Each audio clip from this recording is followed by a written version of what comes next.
Hi guys, ഞങ്ങളിപ്പം ആനക്കുളമാണ്. രാത്രി ഏകദേശം 3 മണിയായിട്ട് ഞങ്ങളൊരു ലൈവ് ട്രിപ്പിന് വേണ്ടി വന്നതാണ്. പക്ഷേ അപ്രതീക്ഷിതമായിട്ട് ആനക്കുളത്ത് വെച്ച് ആനയെ കാണാൻ സാധിച്ചിരിക്കുകയാണ്.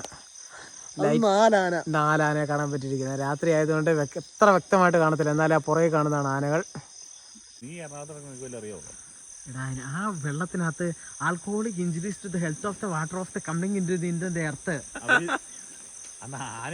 ഞാനിപ്പോൾ ആനക്കുളത്താണുള്ളത്. ഏകദേശം രാത്രി 3 മണിയായിരിക്കുകയാണ്. ഞങ്ങൾ ഒരു 3 ഫ്രണ്ട്സ് കൂടി രാത്രിയിൽ ആനയെ കാണാനുള്ള ആഗ്രഹം കൊണ്ട് പോകുന്നതാണ്. ഇപ്പോൾ ഏകദേശം രാത്രി 3 മണിയായിരിക്കുകയാണ്. ഞങ്ങളിവിടെ വന്നു. ഏകദേശം 4 ആനയോളം ആനക്കുളത്ത് വെള്ളം കുടിച്ചുകൊണ്ടിരിക്കുകയാണ്. ഒരു 2 വലിയ ആനയും 2 കുട്ടി ആനകളും ചേർന്ന് ഞങ്ങൾ ഇത് കണ്ടുകൊണ്ടിരിക്കുകയാണ്. ഏകദേശം സമയം 3 മണിയായിരിക്കുകയാണ്. ഒട്ടും പ്രതീക്ഷിച്ചില്ല ഈ സമയത്ത് ഇങ്ങനെ ആനയെ കാണാൻ പറ്റുമെന്നുള്ള കാര്യം. It's amazing.